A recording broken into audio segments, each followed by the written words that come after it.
Hoy tenemos de visita a Goyo Panadero, uno de los cracks de la comunicación española. Ha sido DIRCOM y DIRSE de Deloitte, de Ferrovial y de BBVA hasta hace un par de años. Y ahora mismo es la cabeza pensante de un nuevo proyecto que se llama Dream Tellers. Lo primero que me gustaría preguntarle a Goyo, buenos días. Buenos días, es, cuéntanos un poco, ¿qué es esto de Dream Tellers? Pues mira, Dream Tellers es una experiencia maravillosa que arrancamos hace 4 años y medio, unos cuantos profesionales del mundo de la comunicación, donde pensábamos que había médicos sin fronteras, ingenieros sin fronteras, todo el mundo sin fronteras, y los de comunicación, incluso periodistas sin fronteras, podíamos hacer algo más. Lo que no se trataba era hacerlo exactamente como lo hacíamos en nuestras empresas, pero nos dimos cuenta que había personas en el mundo que no pedían para ellos, pedían para su comunidad, personas que tenían una historia muy bonita que merecía la pena ser escuchada y que si lo contábamos de alguna manera podíamos hacer una llamada a la acción para conseguir que se cumpliese ese sueño, y de ahí es Dream Tellers, contadores de sueños, podrían ayudar a su comunidad. Y así empezamos a hacer varios proyectos en varias partes del planeta, que luego si quieres te voy contando un poco, ¿no? Y así arrancamos en esto. Mi mujer, que es escritora, fue la que me animó un poco a poner en marcha esto, y con la red de contactos que teníamos y con los conocimientos de distintas disciplinas de comunicación lo hicimos. Perdón. Pero esto es sin ánimo de lucro. Sí, totalmente. Es una fundación sin ánimo de lucro y declarada de interés público, y de hecho está pues con patronato y en el protectorado y demás. Bueno, luego seguiremos hablando de esto. A mí, volviendo a lo que tiene responsable y la responsabilidad social y la comunicación, y también relacionado con Dream Tellers, ¿no? ¿Cómo está la comunicación? ¿Cómo está cambiando la comunicación corporativa en las grandes empresas? Pues mira, una de las cosas por las que, mientras está en BBVA, montamos Dream Tellers, nosotros empezaba a haber tendencias donde la comunicación clásica, ¿no? Que podía ser PR, donde dabas materiales para que luego los medios los reflejasen, o la publicidad tradicional y demás, o la típica comunicación de DIRSE, sobre todo con informes de reporting, etcétera, etcétera, se estaba estancando. Y lo que empezamos a ver con tendencias, y había algunas marcas que empezaban a marcar camino, como en el caso de Red Bull, etcétera, etcétera, es que había que producir contenidos para que la audiencia los consumiese. Porque la gente cada vez menos, y ahora mismo ya estamos en un plano donde nadie va a buscar contenidos de marca, nadie va a buscar qué les pasa a las marcas, cada uno va más a ver el contenido que me interesa consumir. Y más cuando tienes, pues eso, segundas pantallas que para gente joven o los millennials empiezan a ser la primera pantalla, más que incluso la televisión, ¿no? Y ahí es donde nos dimos cuenta que si la gente cuando busca los contenidos, lo que busca es una historia que le enganche, porque ese contenido es muy relevante para él. Pero, ¿están las marcas preparadas para esto? No, para nada, para nada. Es una doble tarea. Sí, sobre todo, ¿por qué no están preparadas para esto? Porque hay una cosa, Jordi, que es muy, muy importante. Si nosotros nos ponemos a pensar en historias, si te fijas, esto ya viene de la época de los griegos, ¿no? Entonces tú tienes un protagonista, un antagonista, que tiene una vida normal y de repente le pasa algo. Y eso que le pasa le hace, en la mayoría de las buenas historias, fallar. Y luego crecer otra vez a partir de ahí. Luego podrá tener un final u otro final, ¿no? Luego tienes las tramas. Y si te fijas, con el boom de las series, lo que ha salido es que además la gente ya no me vale solo una película de 2 horas y pico. Yo quiero además temporadas. ¿Qué ocurre? Que las marcas tienen que ver que si quieren contar una historia a una audiencia que les enganche, también tienen que decir que se caen. Pero perdona, una cosa que te iba a decir. Quiero una cosa serial y que la pueda ver yo cuando quiera.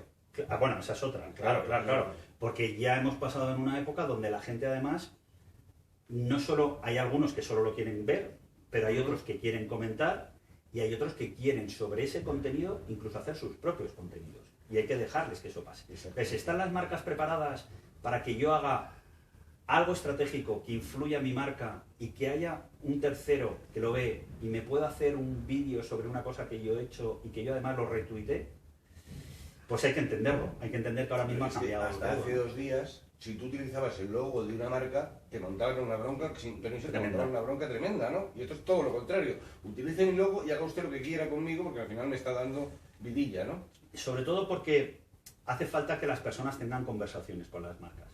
Y las conversaciones con las marcas, excepto el stakeholder, que es un público muy enterado, con unas cosas muy concretas, el resto, el consumidor final, no quiere hablar de la marca. Lo que quiere hablar es de lo que a él le interesa, que es un contenido específico. Entonces, en patrocinios, en RSE, en distintos campos, la gente lo que le gusta y le mueve son cosas. Le mueve la música, le mueve el deporte, le mueve una serie de cosas. Los datos crudos no mueven. Los datos... Solo para un público especializado. Exactamente, que sí que tienen un interés, por eso es un stakeholder, en conocer esos datos y manejarlos para hacer cosas, pero el público en general no. Y esa es la gran diferencia, ¿no? ¿Están las marcas, como me decías de la pregunta, preparadas para esto? Pues yo creo que es muy diferente. Esta tendencia, que es business transmedia, que además ese contenido ya no solo va para un medio, tiene que saltar en varios medios. Claro, es que hemos pegado un salto. ¿Cómo se pasa de lo básico de Dream Tellers, por decirlo de alguna forma, ¿no? Que es corazón, a que solo haga una empresa? Pues hay dos planos. El storytelling, de lo que estamos hablando, apela principalmente a las emociones. Y las historias lo que hacen es emocionar a la gente. A unos más, a otros menos, a unos les dan un tipo de sentimientos y a otros otros. Científicamente además está comprobado, Jordi, que en el cerebro cualquier historia, cualquier cuento que te cuenten y que te despierte emociones, lo vas a recordar. Otra cosa es como luego lo cuentes, que sabes que empieza a crecer la leyenda y te cuentan una cosa y termina siendo otra, ¿no? Pero la historia en sí no va a perder. Los datos se terminan olvidando, excepto que sea algo muy interesante y al final de todos los datos te vas a quedar con uno. ¿Qué ocurre con eso? Que el público quiere que eso crezca, las marcas tienen que empezar a crear esos contenidos, pero para crear esos contenidos puedes hacer cosas que es muy difícil porque al final estamos hablando de algo muy sibilino, algo que se te tiene que quedar dentro. No es, apréndete esto y lo vas a recordar. La gente no lo va a recordar. ¿No? Es un sentimiento y como esos sentimientos pues, y esas emociones se te quedan en el cerebro y entonces las haces, ¿no? Pues todos recordamos pues, con tu madre cuando hacía la tortilla de patata y te la comías y tal y cual, pues es mentira, o sea, hay muchas tortillas de patata mucho mejores que las de tu madre, pero a base de haberla comido, haberla contado, o las croquetas y demás, ¿no? ¿Qué ocurre? Que no es una técnica que está basada en publicidad directa donde yo te pongo un anuncio y tú me compras. Los productos que se pueden hacer en eso, en branded content, es muy difícil la conversión directa. Pero sí hay cosas donde tú puedes ir trabajando muchos aspectos de marca y puedes condicionar a conseguir de esa audiencia Big Data para las compañías o predisposición para que a la hora de comprar algo te tengan en la cabeza y no tengan otras marcas. Y los spots en eso están pasando a un segundo plano, pero por un tema muy sencillo, porque la gente en la tele y cada vez más con más abonados al cable y demás no los ve.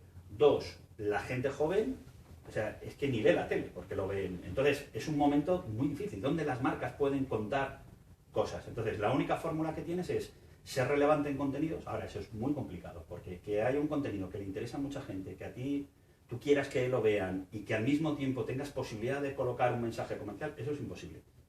Pero si estás en el contenido y tú le estás dando un freemium a esa persona que lo está viendo, entonces él ya tiene una opción de ver más cosas, ¿no? Y ahí es donde lo puedes empezar a trabajar. Pero si yo fuera una ONG, criticaría esto, porque me parecería que es una forma de seguir vendiendo, contarme un cuento. No llegar realmente al mogollón de la historia, sino que me estás contando un cuento para engañarme o para venderme y que no me ocupe de lo relevante, de lo bueno o lo malo que está haciendo esa compañía, ¿no? Pero es el papel de la ONG controlar una compañía. O sea, lo que yo voy es, ¿puede una compañía y una ONG hacer un proyecto juntos en innovación social? Sí, claro. Claro. ¿Qué es lo que le ofrece la ONG a la compañía? Credibilidad. Por poner un logo. Bueno, ¿Qué es lo que le ofrece la compañía a la ONG? dinero. Dinero. Ahí no hay un win-win por ninguna de las dos partes. O sea, lo que yo voy es que al final hay un sentimiento de responsabilidad que tienen que tener las empresas y es obligatorio. Y yo creo que eso lo estamos viendo, ¿no? Como la sociedad lo ha demandado con las elecciones aquí y demás. Pero tú tienes que tener una contraparte, porque tienes accionistas, tienes que dar rentabilidad y demás. Si la sociedad ve que esa compañía se preocupa por hacer cosas, Entonces es muy fácil participar con las ONGs. Ahora, ¿qué ocurre? Si la ONG lo que me está pidiendo es, yo necesito tanta pasta para ir a abrir unos pozos en no sé dónde, y a cambio de esto yo te dejo que pongas el logo en la página web, el retorno para la compañía es cero. Para la ONG es estupendo y va a estar muy contenta cuando le dé el dinero. Yo creo que es maravilloso para la gente que no tiene agua, que tenga agua. Pero no hay una rentabilidad tampoco para la empresa. Ahora imagínate que estratégicamente esa compañía, bien asesorada con esa ONG, deciden abrir una línea de nosotros queremos hacer temas de agua. Y queremos que empleados de la compañía se mezclen con gente que trabaja en la ONG. Y que otros empleados de la compañía empiecen a ver que tienen compañeros implicados en este tema. Y que en vez de coger... Eso es lo que hacíais en Ferrovial, ¿no? Bueno, eso fue un proyecto que se hizo en Ferrovial. Fíjate, y en Ferrovial terminó siendo premio europeo de cooperación público-privada. Pero, por ejemplo, en Ferrovial nos faltó el contar la historia de 55 personas que decidieron complicarse sus vacaciones para ir a la parte de atrás del Serengeti a dar agua a gente que no tenía. La gente que conocía esa historia se emocionaba porque eran sus propios compañeros. ¿Qué fue lo maravilloso? Claro, que es gente que lleva muchos años de profesión haciendo pozos, topógrafos, etcétera, etcétera. Yo creo que si tú eso lo pones al mismo tiempo estratégicamente y tienes historias para contar donde los protagonistas tienen que ser los beneficiarios, porque son los verdaderos protagonistas, héroes. Por eso nosotros cuando empezamos en Dream Tellers buscábamos héroes. Por ejemplo, uno de mis favoritos es George. Este es un maestro en Benín que tiene un problema en la pierna, apenas puede caminar, y tiene una escuela que es una guarrería, te puedes imaginar, 4 palos con 4 palapas que pone allí y ahí da clase. Necesitaba muy poco, si te coges los objetivos de desarrollo del milenio, al final necesitaba un pozo, reunir a la gente, que pudiesen tener salud, etcétera, etcétera, y todo eso valía 7.000 euros. Desarrollo rural integral. Totalmente. Pero fíjate, nosotros la historia la vestimos como George quiere estar en Google Maps, porque su pueblito no salía en Google Maps porque no tenía el volumen suficiente. Entonces los chicos de Google me decían, tío, no te lo puedo poner porque no tienen densidad suficiente. Y además tiene que estar reconocido en los mapas de Benín, un país al lado de todo. ¿Qué ocurría? Si tú le ponías un pozo, las familias se acercaban. Si las familias se acercaban, podíamos tener la escuela, que valía 4 duros. Pero si eso pasaba, entonces podían aparecer en el mapa oficial de Benín y entonces tenían derecho a estar en Google Maps. No solo a estar en Google Maps, a tener acceso al dispensario médico. La metáfora y la coña en esto es que quería estar en Google Maps. Realmente a George le daba igual estar en Google Maps. No es lo que quería quería estar en un lado. Espera, que no sé si necesita que cortemos. ¿Vale? Entonces, cuando vamos a las escuelas de Madrid y le decimos, nosotros tenemos una actividad que es divertidísima, le decimos, vamos a hablar de superhéroes. Le sacamos a Batman, a Spiderman, los niños salen, luego las chicas que además están muy guerreras, hablo de críos entre 8 y 10, 11 años, te divertirías, porque cada uno tiene su manera de los superpoderes de los... Y nosotros, claro, sacamos a un profesor de 55 años con la pierna que no puede andar y tal y cual. Y cuando le explicamos su historia, le explicamos que él les va a dar educación para que unas 250 personas puedan tener un futuro, tengan salud, puedan darle educación, les da sonrisas y tal y cual, y terminan siendo su superhéroe. Sería muy interesante que vieses los dibujos que ellos terminan haciendo y cómo cogen esa historia y luego se la llevan a sus padres a contarles quién es un verdadero superhéroe. Entonces, ¿es un cuento? Claro que es un cuento. Es una manera... de valores, ¿no? Claro, porque tú estás pegado a una persona que ha comprometido su vida en ayudar, una persona que necesita más que nadie que se le ayude, porque tiene además un problema médico, para ayudar a los demás, porque eso es lo que le está pidiendo. Es claro, como es una historia pura de valores, lo que tienes que tener es cierta gracia a la hora de contarlo. Es como la historia de la señora esta del Rayo Vallecano, ¿no? Pues por ejemplo, ¿no? Y cómo te moviliza a que Gémez, el entrenador del Rayo, le puede las emociones y en la rueda de prensa, sin encomendarse a nadie, habla un segundo con los jugadores, nos vamos a ayudar y espontáneamente, porque la historia le llega al corazón, por cierto, una fotografía de un chaval, que eso no se ha reconocido por ningún lado, que lleva 2 años y medio haciendo fotografías a desahucios. Y una imagen de esta pobre abuela sufriendo es lo que le parte el corazón al entrenador del Rayo y a partir de ahí empieza a desarrollarse. Lo maravilloso en esa historia es que ella recibe el dinero, no va a tener problema y coge y se lo da a la familia del portero del Rayo Concatena. Entonces, ¿funcionan esas historias? Funcionan muy bien. ¿Son cuentos? Sí. Lo que hay que trabajar es la estrategia para que ONGs y empresas ayuden a la sociedad, sea en España o sea donde se tenga que hacer. que las empresas lo tengan claro desde el punto de vista estratégico, para que no empiecen a disparar a todos los sitios, sino que cojan 2 o 3 o 4 cosas que quieran apostar y que de verdad lo hagan. Y que tengan de verdad un discurso donde luego, con indicadores y demás, puedan demostrar que están haciendo, en temas de innovación social, una aportación concreta. 2, las ONGs también lo que tienen que entender es que si solo me vas a pedir dinero a cambio de un logotipo, yo tengo un problema con mis inversores para darte ese dinero, porque no tengo ningún retorno. Y entonces entramos ya en un debate estúpido, que yo creo que no viene ni al caso de que si mi responsabilidad primero es mantener los puestos de trabajo, bueno, este debate que siempre tenemos, ¿no? Pero yo creo que se pueden hacer muchas cosas. Generas orgullo de pertenencia entre tus empleados. Generas a la gente que le gusta un tema específico el saber que hay empresas que están comprometidas con eso, ¿no? Y nosotros, por ejemplo, en Dream Travelers, y luego, si quieres lo hablamos, hemos tenido casos específicos de empresas que no tenían montada su responsabilidad social y lo que han decidido es usar esta técnica para empezar a hacerlo. Yo tendría mis dudas ahí respecto a... porque la responsabilidad social abarca mucho más. Bueno, perdón, si tienes razón, no es responsabilidad social. Estamos hablando más de innovación social, claro que bueno, sí. se nos está acabando el tiempo que nos está dando aquí la paliza Nacho, pero yo hay 2 preguntas que sí te quiero hacer porque son obligadas, ¿no? La primera es ¿cómo ha afectado el nuevo código de conducta de la CNMV a la RSE si lo comparamos con lo que ha hecho el CERSE, ¿no? en estos años, ¿no? ¿Cuál es tu opinión? Pues mira, yo ahora mismo no te podría dar una opinión cierta porque no estoy en el día a día ahora de las grandes corporativas. Yo creo que cualquier paso que signifique, primero, más transparencia, más compromiso por parte de las empresas y además, yo creo que independientemente de lo que haya hecho la CNMV, que son buenos pasos, yo creo que los mensajes los tienes en las elecciones y los tienes en todo lo que ha pasado. O sea, es una cuestión que la sociedad lo está exigiendo y lo está pidiendo. ¿Cómo crees que se toma en el IBEX 35 la aparición de Podemos y de Ciudadanos y todos estos nuevos partidos políticos? Bueno, yo creo que hay 3 cosas que se pueden ver, ¿no? La primera es,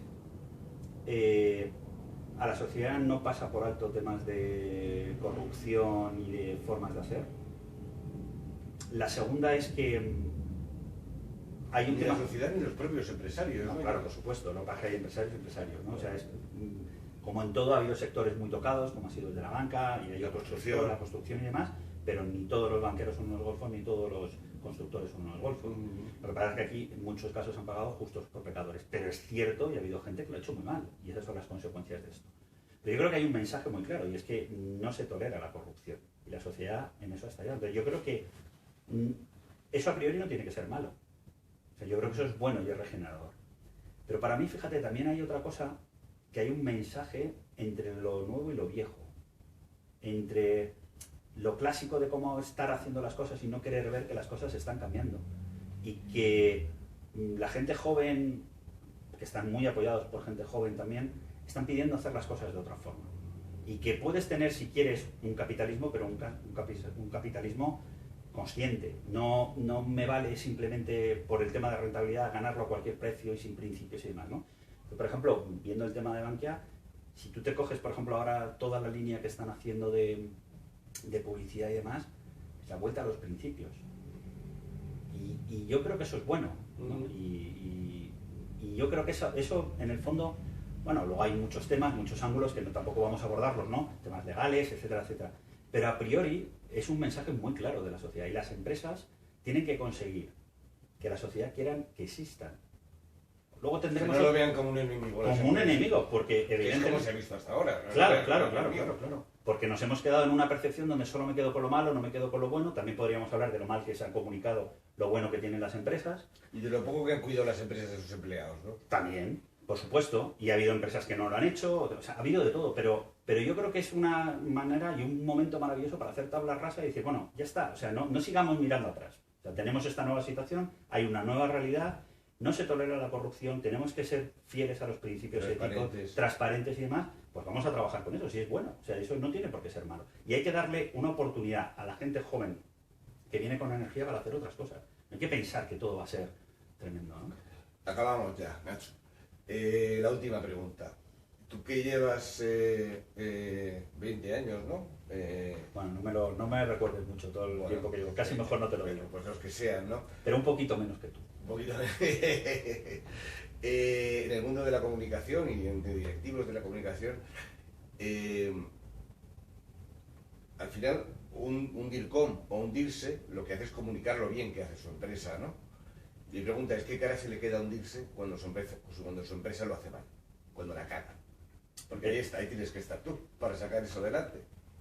¿Ves? Pero es que ese es el error hispano que tenemos, ¿no? Yo he tenido la suerte de trabajar en Deloitte, en la comunicación global, donde, con los medios anglosajones, por coger la comunicación clásica, ¿no? de periódicos y de medios. Eso no se le pide a un director de comunicación. Lo que se le pide es que la posición de la empresa esté. No, lo que yo no digo, ¿qué cara se le queda? Pues esto es como... Mira, pero es que déjame que te ponga un ejemplo. Tú tienes un hijo maravilloso y le suspenden. Y te quedas jodido, pero si le han suspendido y está bien suspendido, pues lo único que tienes que decir, te tienes que poner a estudiar. Y cuando le llegue tu amigo y dices, oye, que mi hijo va a ir a no sé qué universidad y el tuyo no va a ir, ¿qué es lo que tienes que decir? ¿Que el profesor ha sido injusto? No, el mío ha fallado en esto, pero bueno, yo le estoy apoyando, lo vamos a intentar mejorar y lo vamos a hacer. Yo creo que el problema, la cara que se te queda, es cuando tu compañía ha hecho algo que es totalmente ilegal y amoral. Entonces lo que tienes que hacer como DIRCOM es irte. Eso es otra cosa. Pero que va a haber cosas que no estén bien hechas, siempre va a pasar. Ahora lo que no puedes hacer es engañar, cubrirlas y demás. Es lo que hablamos también de las historias. Si no hay nada mejor que compañías que lo han hecho mal, han salido, han pedido perdón, lo han reconocido y lo han arreglado. También te puedo contar de casos de empresas que no lo hicieron y ya no está. Y han pagado. Y lo han pagado. Entonces, echar la culpa al de comunicación es muy fácil, pero que el de comunicación solo quiera contar lo bueno y no asumir que hay veces que lo haces mal y tienes que salir y pedir perdón y decir cómo lo vas a arreglar, eso es parte del trabajo. Esto es como, y además si no hay toro, no hay torero. ¿Sabes? Entonces, bueno, si tienes un toro difícil porque la compañía ha hecho cosas que no son las adecuadas, lo que tienes que tener es cómo lo vamos a corregir, cómo lo vamos a cambiar, y no pasa absolutamente nada.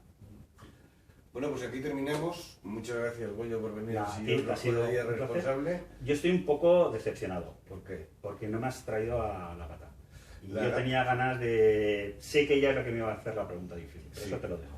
Nada, la gata la vamos a incorporar como al cuentacuentos de día responsable, como la protagonista de las entrevistas. Muchas gracias, Goyo. A ti, Jordi, un placer, gracias.